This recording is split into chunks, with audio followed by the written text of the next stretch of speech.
Well, March Madness is one of the most popular events for sports betting, but if you win big, it could impact your taxes. Fox 2's Ryan Armani has more from a financial advisor about what you really need to know before you place your next bet.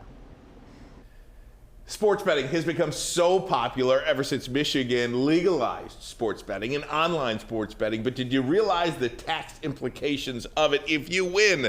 Michael Mazarant from the Retirement Education Foundation is here with us now. And I think a lot of people during tax time, they get those letters from the casino and they're shocked. So the casino, that online sports app they downloaded, they won a couple $100, couple $1,000 if they're lucky. And now all of a sudden there's a tax letter in the mail saying you owe some taxes. They weren't prepared for that. What do people do if they've spent that money, if they've lost that money, whatever, something happened to that money, they don't have it to pay their taxes? So if they spent it, you got to set up a payment plan with the IRS. Now, if you lost that money gambling, you can offset those losses against the winnings, but that gets a little tricky. So make sure you talk with a tax professional. And obviously with all this stuff, we want to remind people, don't bet more than you can afford.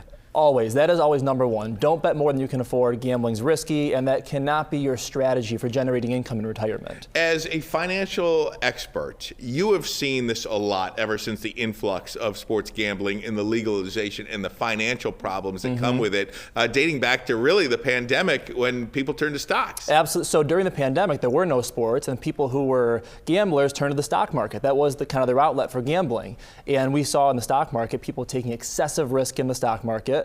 And our fear for people is they win a couple early small ones and they think they have a system, they think they're good at this, they make a few bigger bets and they lose it all. That's our fear for people. Take a deep breath, only bet what you can afford. Now, generic tax question here, Michael.